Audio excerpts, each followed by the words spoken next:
Hey, this is Jade and Simone, and this is the Twinsetters podcast. The Twinsetters podcast covers everything from girl talk to girl boss.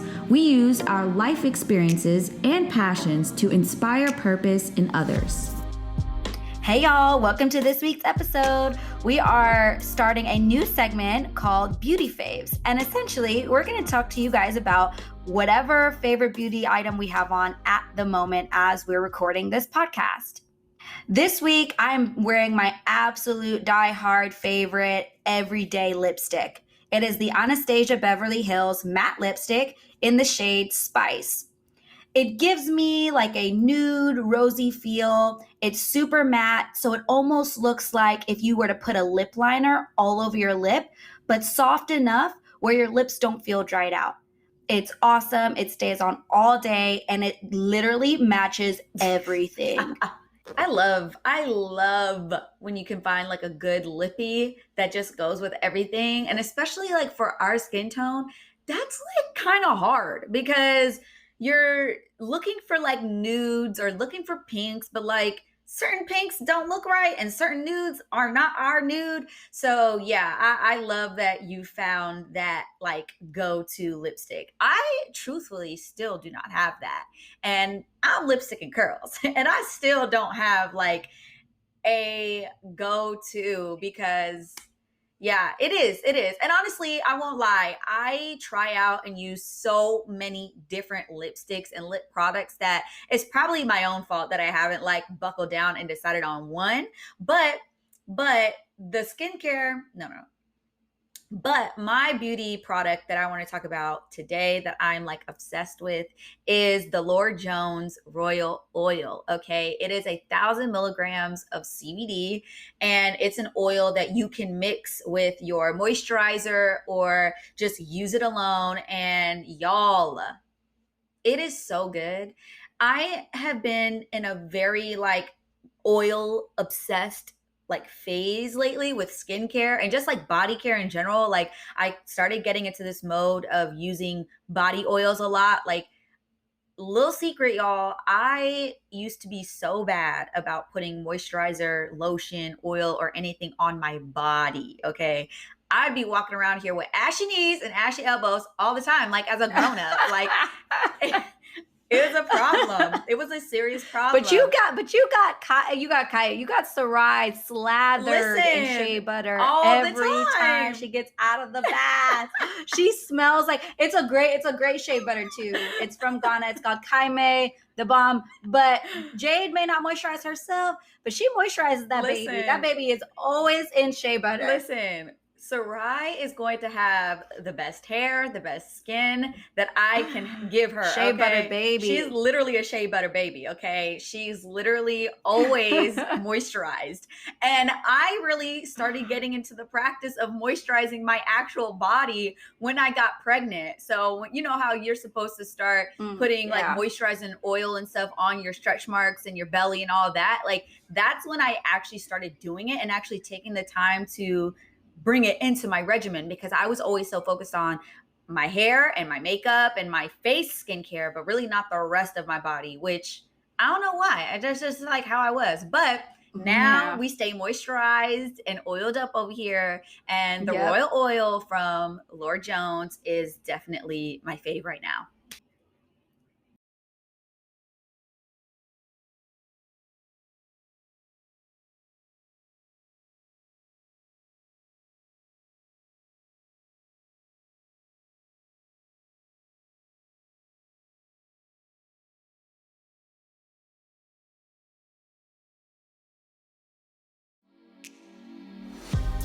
In today's episode, we are going to be talking about a very interesting thing, okay? Something that we both have lived through for a very long time. This episode is I didn't know the internet would change my life. And it has definitely changed my life, especially as Lipstick and Curls and the career that I have as a social media influencer. But it has also changed my sister's life, Simone. And I wanted to take the opportunity to really let Simone take this conversation on and let her lead it, because I feel like on my platforms we've talked about this, okay, and we've discussed it, and I think that her perspective of everything is one that we haven't really shared publicly. So before we get started though, let's do a little icebreaker, okay? Let's get a little comfy, and here it goes. Simone, what has been your favorite social media platform over the years? Ooh, I think my favorite probably is Instagram, because I feel like any other platform was good at the time, but either like too much work for me now. So like if we think about like MySpace, it was great. It was a huge part of our lives from the ages of like 13 to 16, but that was a lot of work. Like we learned how to code to be on MySpace. And you had to post Yeah. more than just pictures. You had to think about I actually don't even remember what the heck I was posting on there, other than photos maybe. But there was always a lot more going on than what I really wanted to do, which was, I think, just post photos and look at other people's photos. So I think Instagram might be tip top for me. What about you? I think for me, I love Instagram. I think that it's the combination of all the platforms that I've loved in the past, but in a very like, sustainable way, because I think that even the fact that, like, speaking about MySpace, I loved MySpace back then.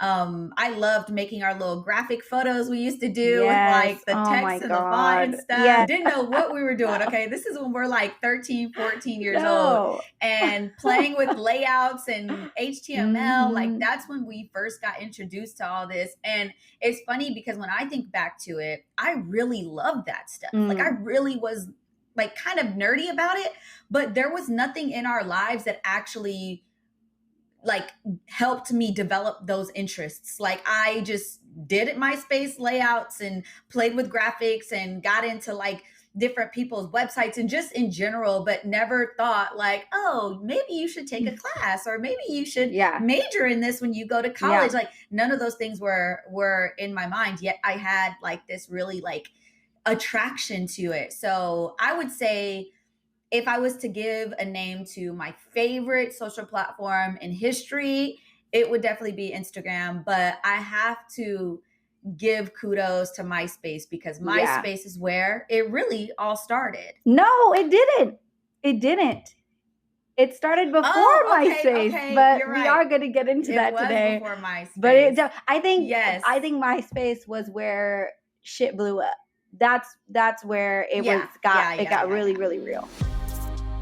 So as we sort of give you the full download of how this internet thing happened to us, the catfish before the catfish, we're going to try to break it down into a few different sections so you can follow along. We'll talk about where it all began before MySpace, what happened when we got a little bit older, and I think MySpace really exacerbated the Kendall Twins era, and then we'll talk about what that meant for us, like post MySpace era. I know for me, it definitely impacted how I look at social media, what I post, how I talk on there, and the importance of showing who I really am on social media. I think more deeply than I think the average person, just because for so long our beings were being used for other things or being perpetrated as people that we weren't. And so we have this like very intense, like I think strength of trying to make sure that in all moments on social media, we are representing ourselves well and representing ourselves truthfully.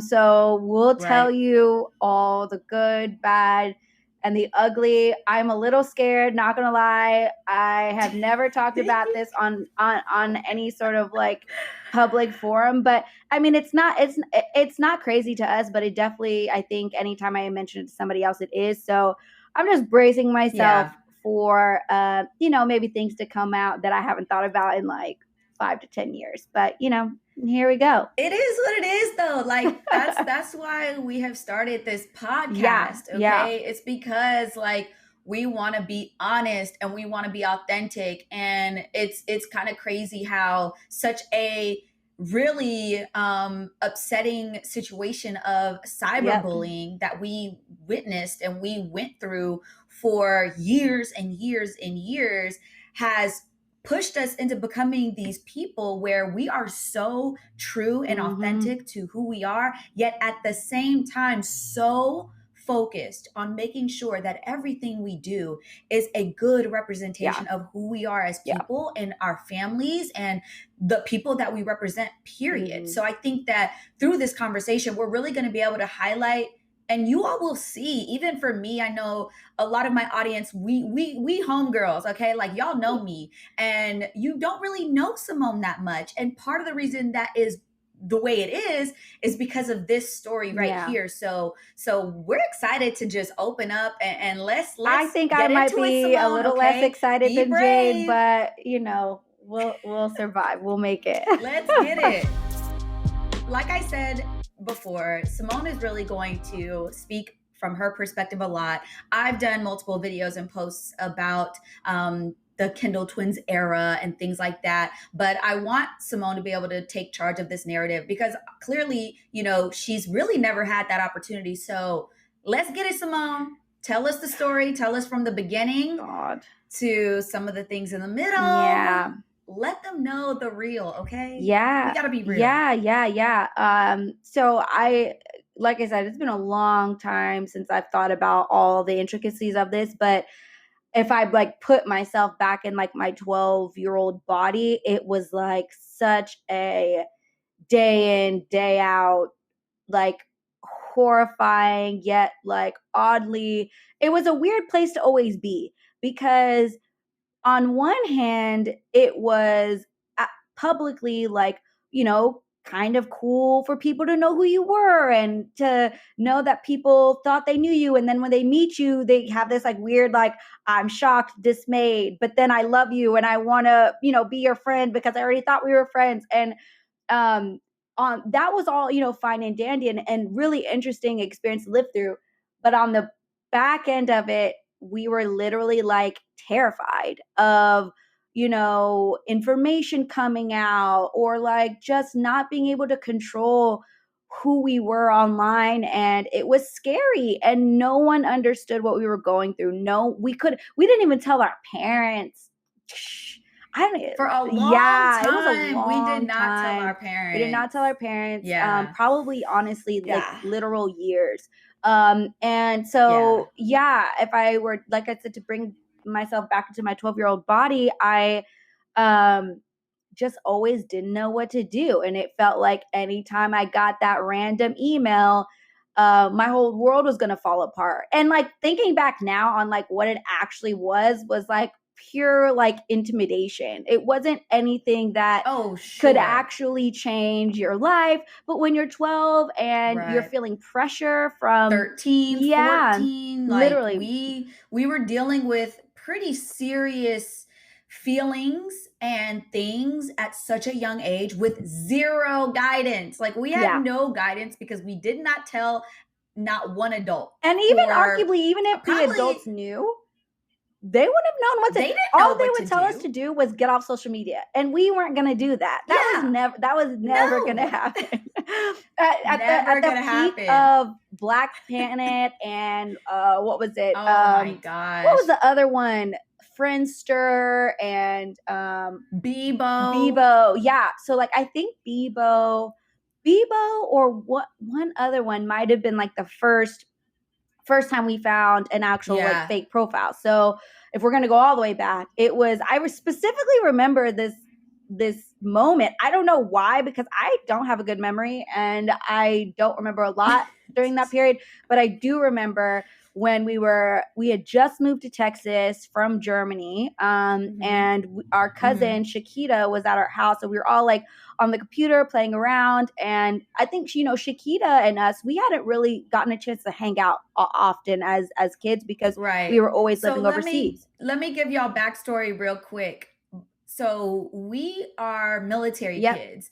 Originally, our parents were in the Air Force and we were born overseas. We were actually born in Germany and lived in multiple places overseas before we actually moved to the States in 2004, we were going into the 8th grade whenever we actually moved to the States. So this was maybe 2003, 2004. Yeah. And that's when we actually landed and lived in the States. We had never done so previously. So we were coming from a whole different worldview than your standard American kid at this time. Yeah. So it was a lot for us to not only be handling the culture shock of a military, a military lifestyle and a civilian lifestyle where we were going to school with American kids in an American city, and being Texas, like Texas is its own country damn near. So listen, it was a whole culture shock.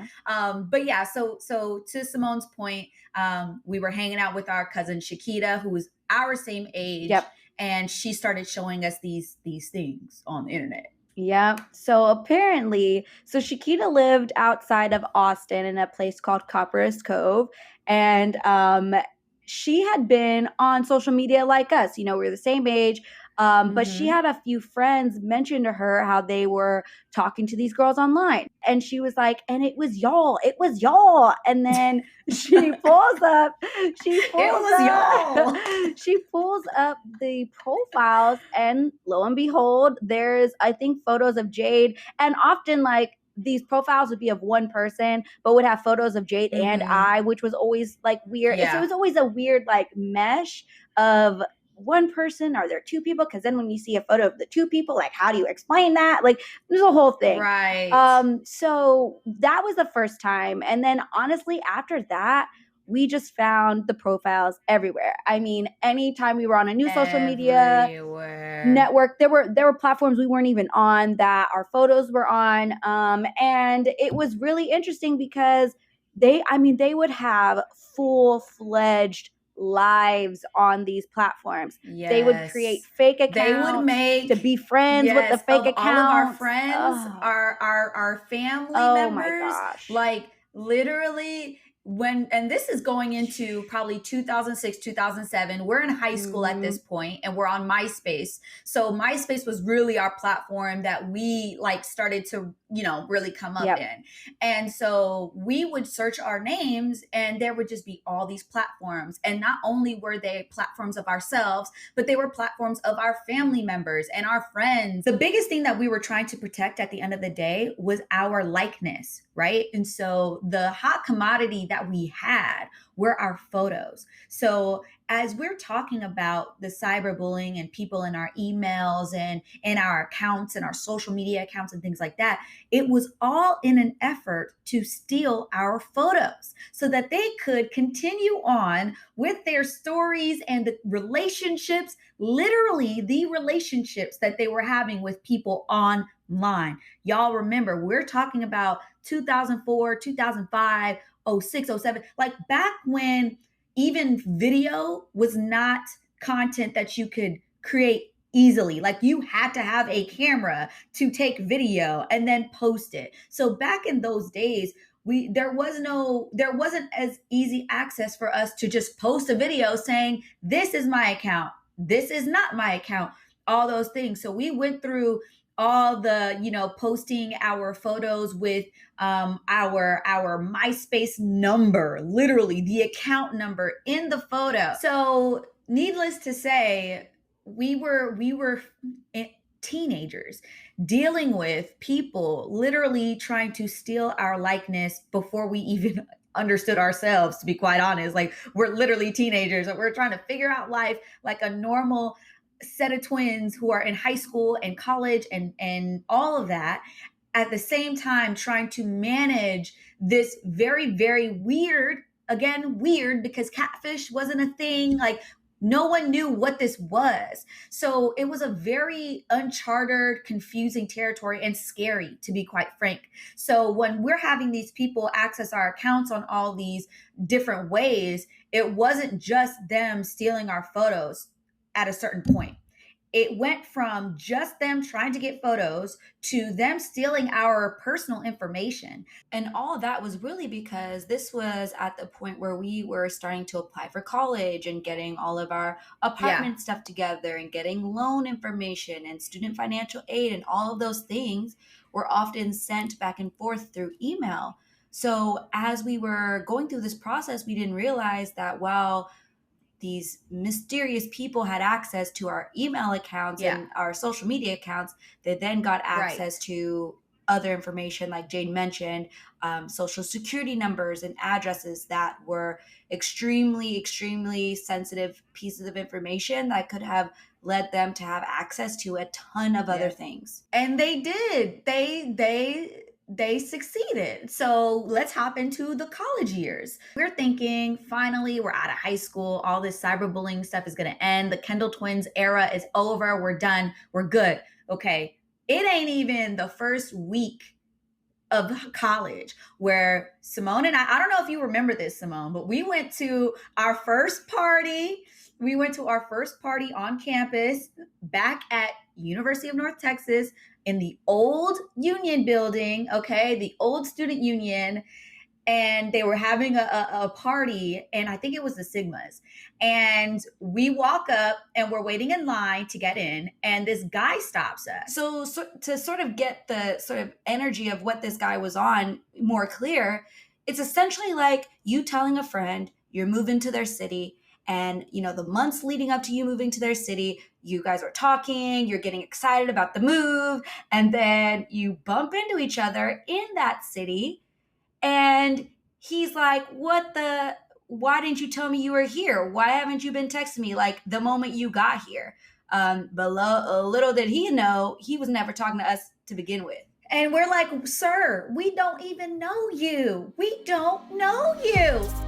And we have to go back because that really wasn't the first time that someone we didn't know came up to us. That's true. I mean, this had happened back when we were super young, and it happened, through more so in the later years of high school, usually when we would go to a different city.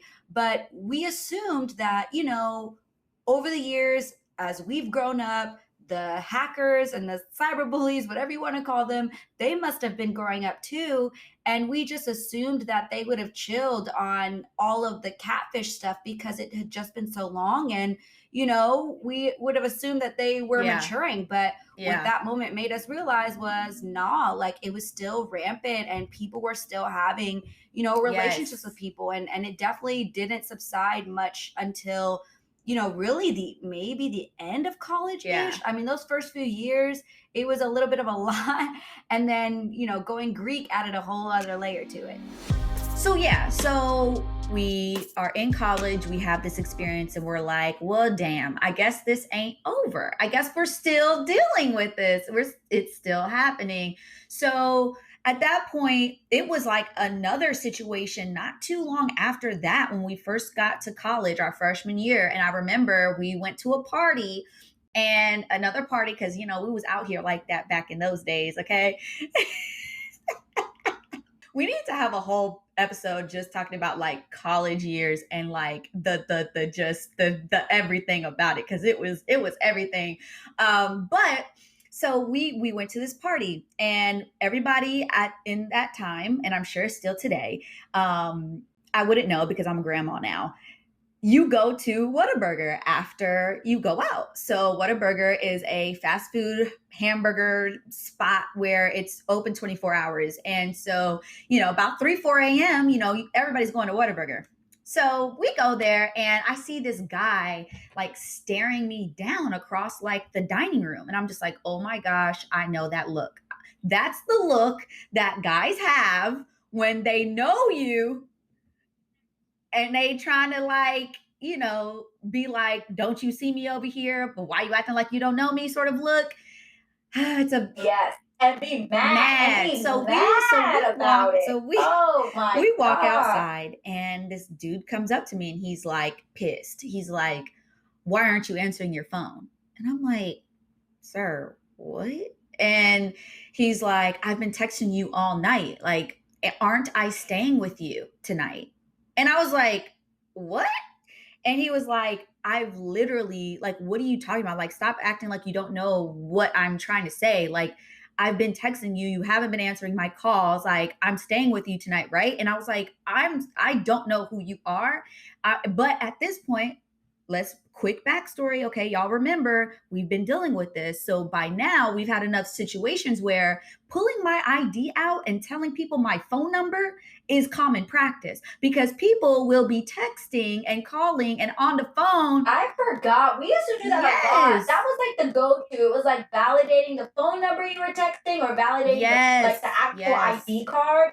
Because sometimes they would not believe They would not. one or They'd the other. say that we were But lying. you literally had to give them multiple pieces of evidence. So I'm showing this man my ID, my phone, and I'm like, look, I have 0 text messages from you. I don't know who you are, but whoever you're texting is lying to you and trying to make you believe that you are staying with me tonight, but you are absolutely not staying with me. I don't know who you are.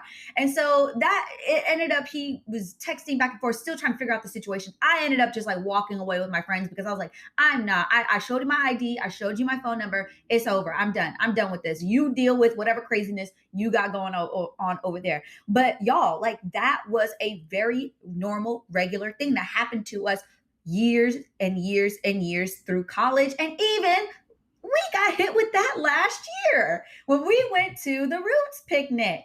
Remember when we went to the Roots picnic? Oh yeah. Oh we yeah. had We sure literally did. What was that? No, we had 2018. literally 3 different people walk up to us, and now, you know, y'all, we're going with like, okay, Lipstick and Curls has grown into this large platform, and like people know me for Lipstick and Curls. So over the years, things have become more about people walking up to me because they love Lipstick and Curls versus them knowing like Jade and Simone, the Kendall twins. And so I've gotten used to that. You know, I've gotten used to people knowing me for Lipstick and Curls, and I'm way more comfortable with that. And so we were at the Roots picnic, and we're thinking that people are walking up to us for Lipstick and Curls, but there was literally 3 different people that walked up to us that thought that they knew us, like that we were Facebook friends, that we had been talking. And so I only remember specifically the 2. So there was one girl that walked up to us and that she thought she was friends with us. Were you standing there, or were you somewhere else? I can't remember if it was both of us there. Yeah, so I don't necessarily remember the exact details of those interactions. I know there were 2 that day. Yeah. But I'm pretty sure I was with you. Like, I was with you the whole Roots picnic, but I just can't remember exactly what happened. Yeah. But in general, you know, usually if it's a girl coming up to us, whether it's me and Jade together or it's just me, quite frankly, you know, I'm Jade's identical twin, and as Lipstick and Curls has grown, you know, people will think I'm her as I'm walking around, if I'm in different cities, whatever. So when women come up, it's usually pretty normal. It's not a weird vibe at all. It's like seeing an old friend. It's always all really positive and really good. But when it's guys, that's when we sort of get, you know, the moment of, oh crap, he definitely thought that he was talking to us. It's never on some friend stuff. It's always on more of like a relationship type of thing. And, you know, sometimes it does get more than just awkward. It can actually get aggressive. And it's you know, at that time, especially in the earlier years, you know, guys, no one really understands this idea of catfishing yet. The show hadn't come out. And so all is really happening in that moment for them is them, you know, feeling stupid or feeling rejected. And it's a shitty situation for everybody. Like, as you know, he's in front of his friends, we're in front of our friends, and you don't want to hurt anyone's feelings, but at the same time, you can't act as if you know this person. And so it puts everybody in a really terrible situation. And you know, some people respond aggressively to that level of rejection or that level of embarrassment. Yeah. You know, it's so weird. And even like I wanted to tell this story of the 3rd guy that walked up to us at the Roots picnic. And he walks up to us, and we're standing in line to get food. And he's like, T-Mac. And I'm like, and this, mind y'all, this is like a grown man. And I don't remember this. Oh, I remember it vividly because I was low-key freaked out. And so he's like, That's why you wanted to leave. yes, we left literally left immediately this after that. But he's like whispering it. He's standing very close to us and he's whispering T Mac, T Mac. And I literally was like, I don't understand like what you're saying. Like, are you saying, I don't know what you're saying? Because I didn't know what he was saying. I was like, what are you talking about?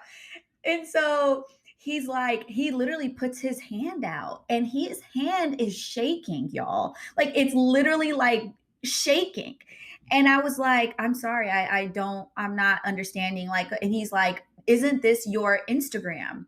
And he shows me an Instagram that's clearly not mine. And I was like, no, like, that's not my Instagram. And he's like, what? And he's like looking hella confused. And so he starts pulling up messages or whatever. And he's like, I've literally been talking to this person for 10 years.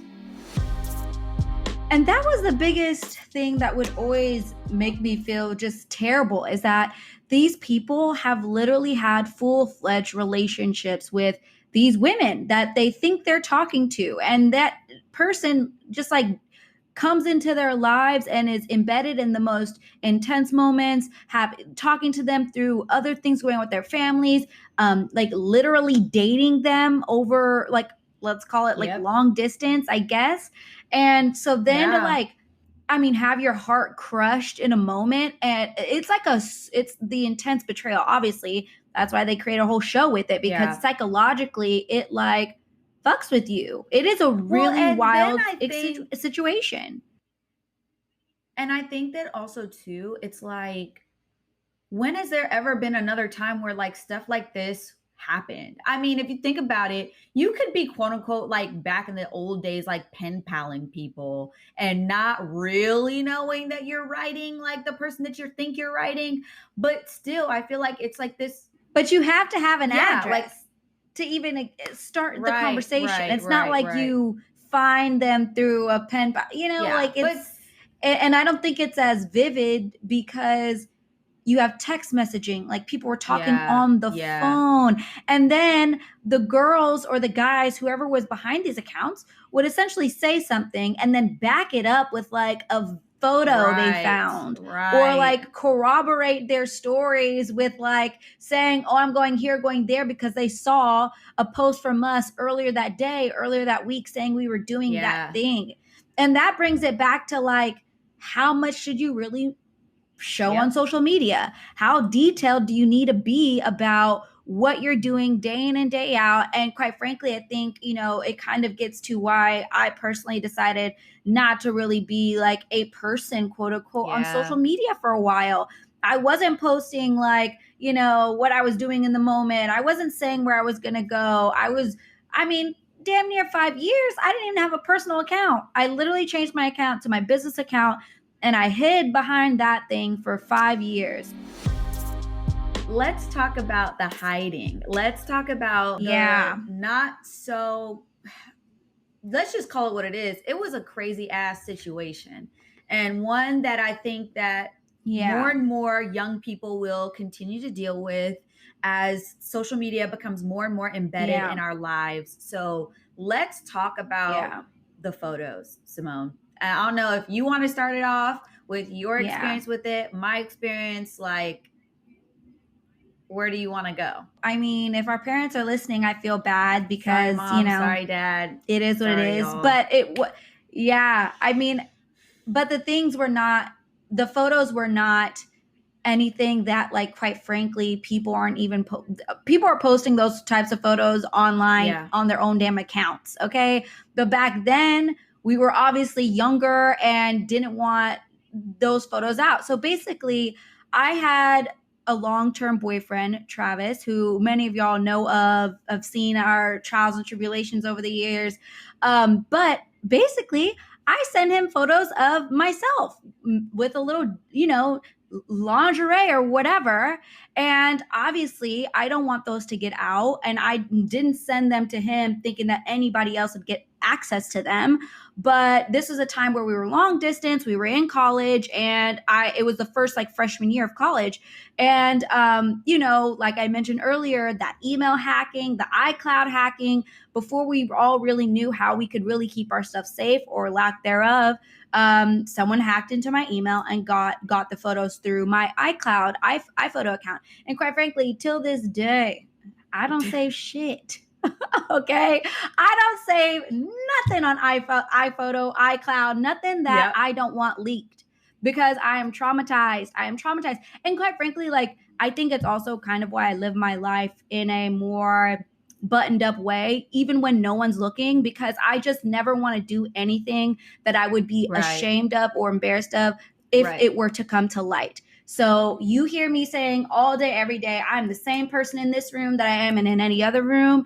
And it's because I will never be held hostage by something that, arguably maybe some people wouldn't have thought it was a big deal, but for me, it was. And I didn't want anybody else controlling what was going out about me or not. So yeah, that like low-key blackmail of, it was not low-key. I'm going to post this on your social. Full-fledged. I mean, it actually was. It was high-key. It was high-key blackmail. And we need to, for our own healing, which is something that I'm learning in my own marriage counseling sessions, okay? For our own healing, for the sake of our process to let go of these things, because quite frankly, we have carried a lot of shame and guilt behind that stuff, for taking the photos in the first place. Because mind y'all, Simone had her photos. I had mine too. I had one photo that I took when I was like 16 or 17 years old, doing things that I wasn't supposed to be doing. And I was literally blackmailed with that photo for years. I don't even know how long, but a long time, at least 10 years. Maybe not 10, maybe more like 6, 7, but still. And that was another reason why it got even more intense and scary, because they were using that to force us to to send them another photo. They're like, I'm going to release this unless you send me a photo of this, a video. And for a while we went along with it because we were like, it doesn't cost us anything. And we would rather send the photos than have the chance of those photos getting leaked. At that time, y'all, we're 18, 19 years old. Correct. We are very we're very serious about, literally as people and being good girls and all those kinds of things. Like, we definitely got it in and did our dirt and all that type of stuff in college and high school. And we were wild. I'm not going to lie. Like, when I say wild, I mean doing things that when you're 16 to 19 to 22, you do, because you're not fully developed yet. That everyone does, okay? We were good girls. Everyone does. We got good grades. Everyone does. We always had obligations as far as being involved in student organizations and having positions of leadership and wanting to be upstanding people. Like, always. Like, we've always had that in us. But of course, like everyone else, we had our rebellious moments. So that's what I mean when I say, we had our wild times too. But at the end of the day, we still were at our core good people. And I think that when you talk about the context of how we were being presented online with all these profiles making accounts about us or of us, it really led to a lot of people having completely distorted ideas of who we are as people. So to kind of supercharge us into more of the conversation today. So when it came to the blackmailing and how kind of things kind of just like fizzled out, they kind of just fizzled out, literally. Like, it just became 1 day, 2 day, 3 day, a month, a year, where we just didn't have to deal with that anymore. But when it came to how it was affecting Lipstick and Curls for a period of time, because, okay, we just talked about college. It didn't stop in college, because mind y'all, we talked also about, the Roots picnic in 2018. So we still deal with these things, just not at the same level as we did back then.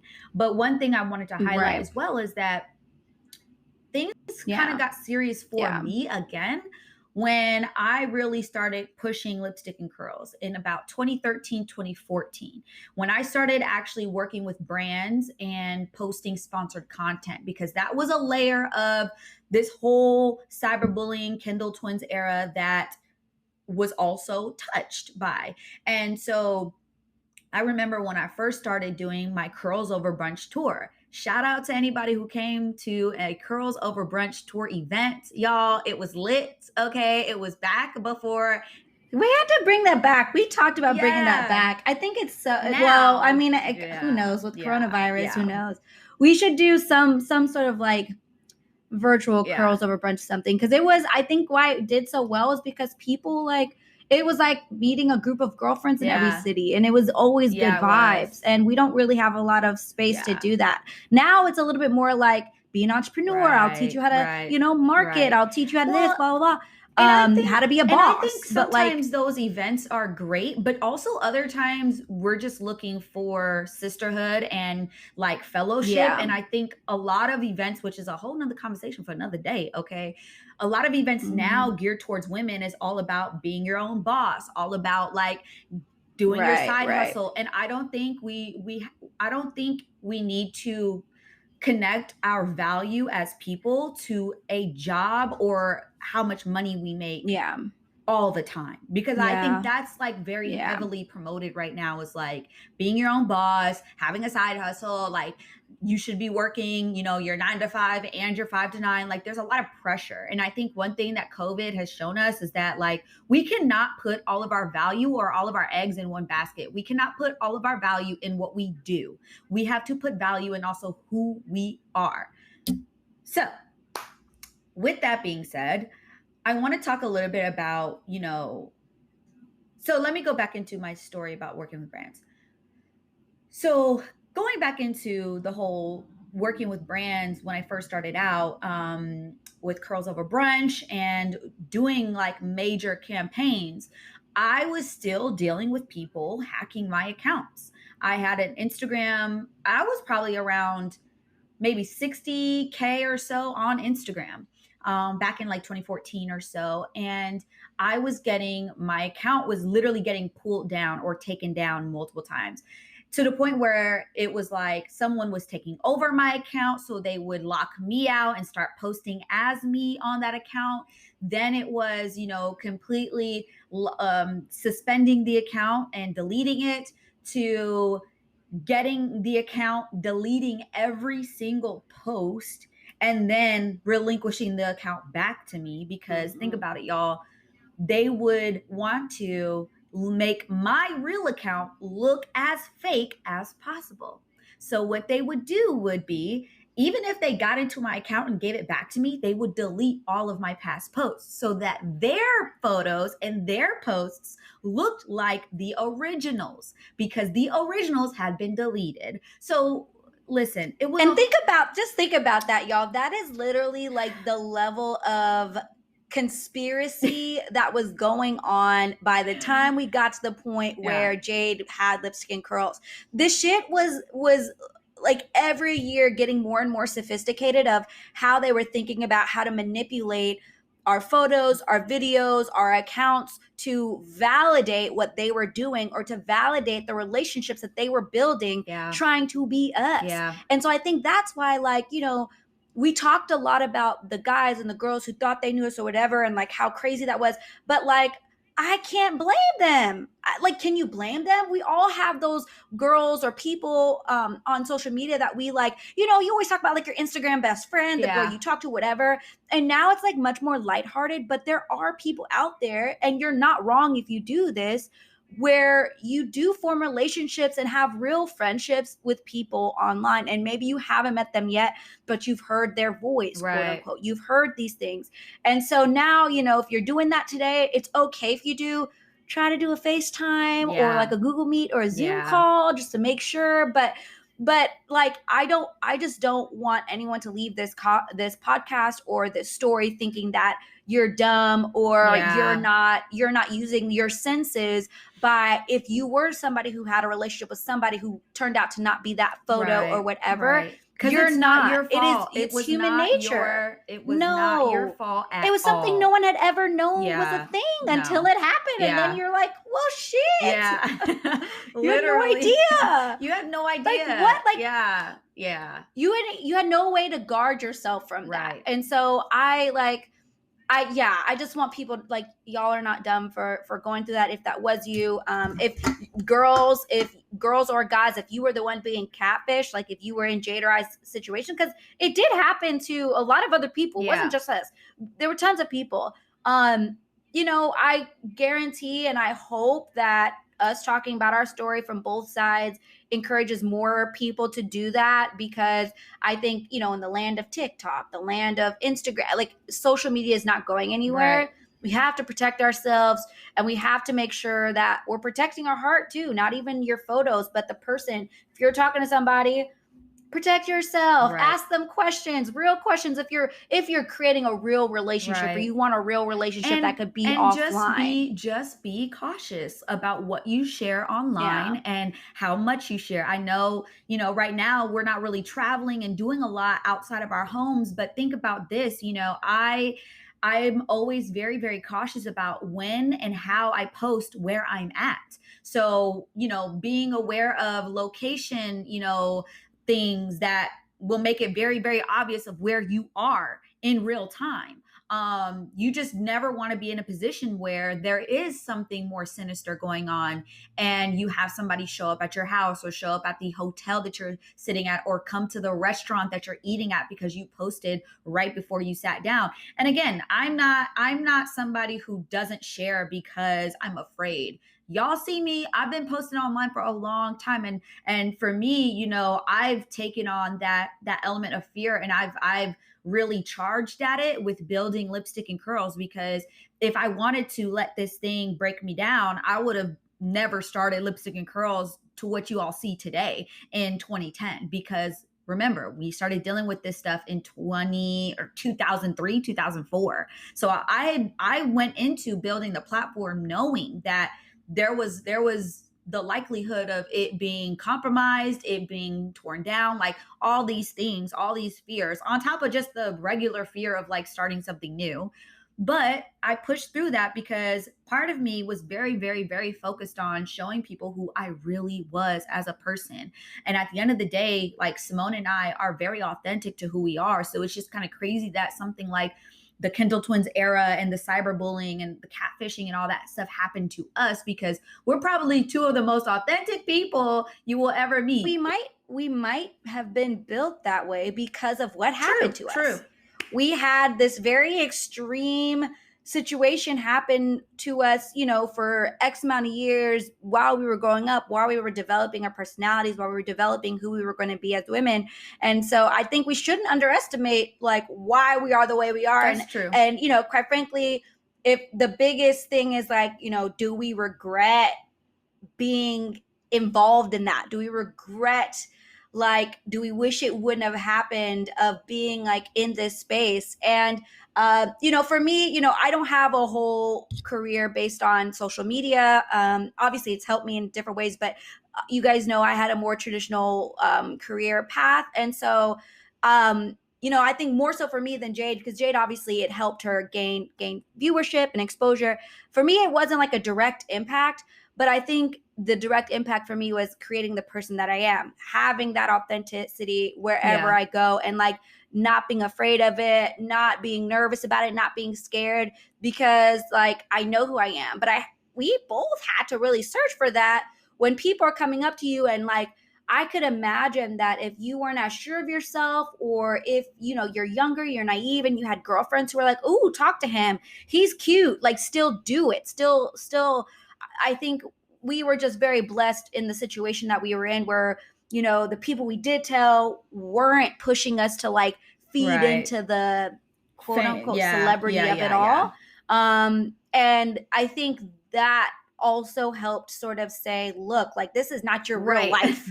Like, you are not some Instagram or MySpace, fairy tale. You are a real person with real shit to do in this world, and you cannot tarnish your name at 17. And, we just learned through that. So, I mean, to wrap up my side of it, you know, my pathway was dealing with this for X amount of years and then sort of hiding for a little bit and then coming back really in the last couple of years. Jade, she more so ran into it and said, you know, F it, I'm just going to do what I want to do because this is what I'm supposed to do with my life. I think if you take either path with any challenge you have, that's okay. Right. But just understand what it means for you. You can't just sit there and do nothing. So for me, I took a step back for a little bit. And then I came back when I felt comfortable, when I felt like I could control the situation.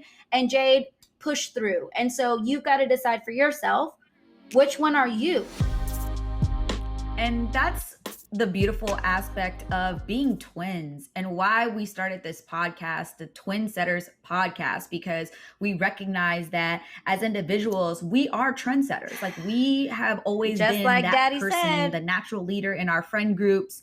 Our dad literally would call us trendsetters all the time growing up because the main thing we ever cared about when we visited him over the summers was going to the mall and buying new school clothes.